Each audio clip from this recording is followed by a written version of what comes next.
हैं news home TV. जी नाज़रीन, मैं आज आपको लेकर आई हूँ मिलत रोड के गोकूवाल में 48 नंबर प्लाट में एक साइला हुमैरा दीदी थी जो कि 12 साल से वकूफ पजीर थी और इनको बासर अफराद ने इन पर तशद्दुद कर कर इनका प्लाट सारा इन्होंने तबाह कर दिया, इनको निकाल दिया गया इनके घर से। हमारे पास ये मौजूद है, हम इनसे पूछते हैं कि इनका क्या हाल है, ये कहाँ पे अब रह रही हैं।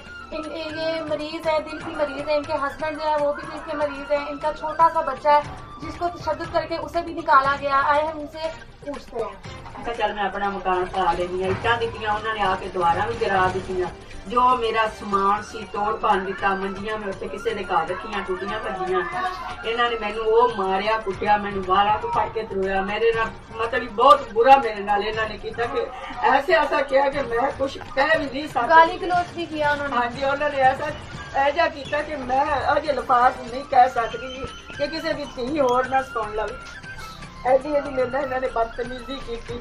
फिर उत्थे मैनू कढ़ दिता कढ़ के फिर मैं 4-5 दिन उत्थे रही खजूरा वाले बाग च उत्थे फिर बारिश आई है साडे तलक वाला बंदा सी वो मैनू इत्थे लै आया। अब आप किसके घर में मौजूद हैं? हुण मैं किसी दे घर रही जानी हां उन्होंने मैनू पढ़ा दी वो बेचारे किते जे वो अगर हुण आ जान ते मैनू फिर करूंगा बाहर फिर निकाल दिया फिर बाहर चली जावांगी फिर मैं दरख्तां थल्ले बहना मेरी सारियां दा चीफ जस्टिस साहब अगे SCCD अगे DCO अगे मेरी अपील है कि मेरा फौरन नोटिस लैन मेरे नाल मदद की जाए मेरे नाल उत्ते लैन मेरे को कपड़ा नहीं काल पाल लू लिया मेरे कपड़े उन्होंने साफ दिते उधर मैनू अग लान लगे मैं मसा बची हाँ मैं इस टाइम बहुत मैनू इन्ना खतरा है ना बंदियां को कि मैनू मार देंगे मेरे बच्चे नू मार देंगे।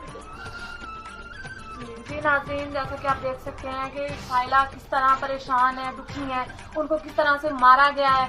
इनका नंबर हमारी स्क्रीन के नीचे दिया जा रहा है। अगर कोई भी इनकी इमदाद करना चाह रहा हो या फिर किसी भी किस्म का कोई मदद करना चाह रहा हो, कॉन्टैक्ट करना चाह रहा हो तो इससे रब्ता करें और इसी तरह के प्रोग्राम देखने के लिए हमारा channel news home TV subscribe करें।